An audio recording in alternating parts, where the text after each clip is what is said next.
Allez, c'est parti, bienvenue dans ce nouveau décryptage. Aujourd'hui, on va s'embarquer dans un voyage absolument fascinant qui va complètement bousculer nos certitudes sur la conception numérique. On va décortiquer l'évolution de l'interface et surtout comprendre pourquoi les fondations même d'Internet sont en train de muter sous nos yeux. C'est un changement de paradigme total, vraiment. Et le meilleur point de départ, c'est de poser une question toute simple, mais brutale. Pourquoi est-ce que la fameuse page web est officiellement morte? C'est une idée super enracinée, n'est-ce pas? Dès qu'on pense à un site internet, le mot page vient en tête. Mais traiter le web moderne comme s'il s'agissait d'un livre physique avec des pages qu'on tourne, c'est honnêtement une erreur monumentale de nos jours. Partie 1. Au-delà de la page.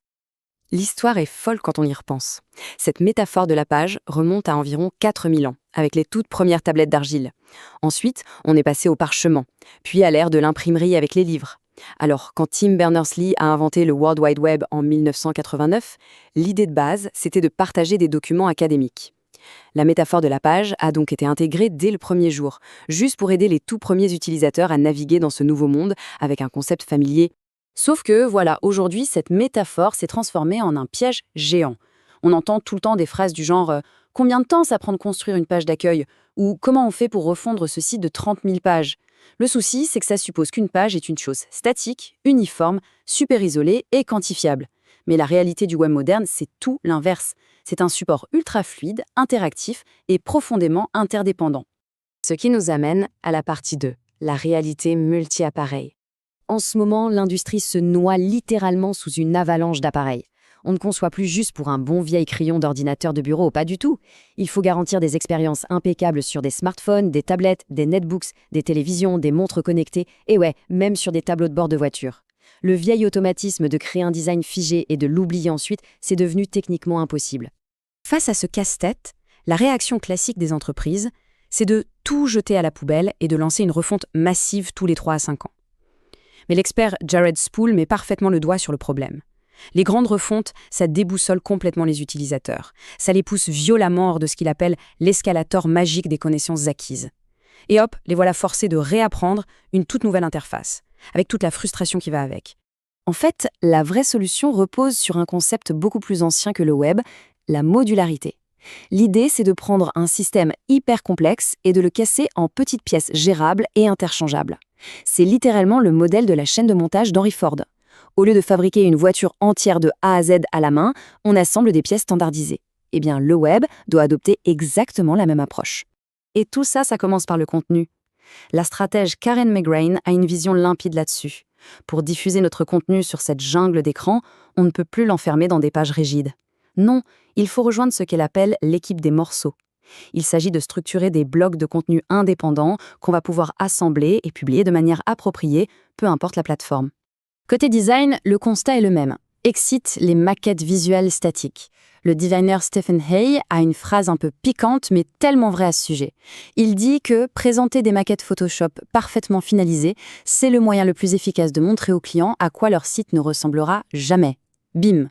Les designers doivent arrêter de dessiner des pages figées pour commencer à explorer des éléments visuels complètement indépendants. Partie 3. Le problème des frameworks. Alors, comment les développeurs ont-ils géré cette urgence absolue?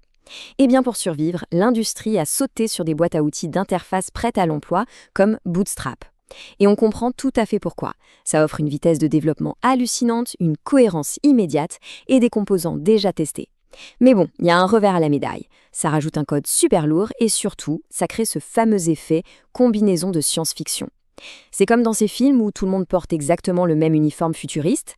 Tous les sites utilisant ces frameworks finissent par se ressembler de façon troublante.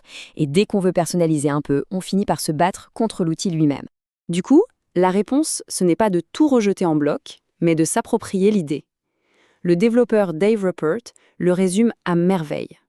La solution, ce n'est pas d'utiliser le système préfabriqué de quelqu'un d'autre pour chaque projet, mais de construire des minuscules bootstraps personnalisés. Des systèmes créés vraiment sur mesure, adaptés au millimètre près pour les besoins uniques de chaque organisation. Ce qui nous mène à la partie 4, la puissance des systèmes de design. C'est très exactement là que réside l'avenir de la conception numérique. On ne conçoit plus des pages, on conçoit des systèmes de composants. Il faut se poser les vraies questions. Quelles sont nos propres briques Lego? Quels sont les ingrédients de base de notre sandwich Subway? Un système de design, c'est identifier ces petites pièces indépendantes pour ensuite générer des millions de combinaisons délicieuses, prêtes pour n'importe quel environnement. Et un tel système, c'est vaste, ça regroupe plusieurs guides différents. L'identité de marque avec ses logos et ses couleurs, le langage visuel global, mais aussi la voix et le ton de la communication, les règles de rédaction et bien sûr les conventions de code. C'est la totale. Tout un écosystème conçu pour assurer une cohérence absolue. Le cœur battant de cet écosystème, ce sont les bibliothèques de modèles, ou Pattern Libraries. Elles sont vitales. Fini les petites bizarreries graphiques qui font fuir la confiance des utilisateurs. Ça crée un vocabulaire commun entre les équipes pour éviter les malentendus. Et surtout, ça guérit ce fameux syndrome du flocon de neige spécial, où chaque département réclame son propre design unique sous prétexte que son besoin est soi-disant tellement différent. Bon, évidemment, mettre ça en place, ce n'est pas un long fleuve tranquille. Pour réussir, il y a des étapes incontournables.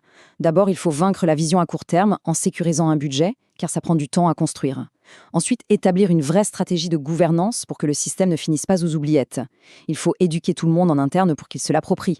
Et enfin, toujours donner du contexte pour qu'on sache exactement où et comment utiliser ces fameuses briques Lego. Et nous voici à notre ultime étape, partie 5, l'avènement du design atomique. Aujourd'hui, l'industrie web sait très bien qu'elle doit abandonner cette vieille idée de la page. Elle a bien compris l'intérêt des bibliothèques de composants.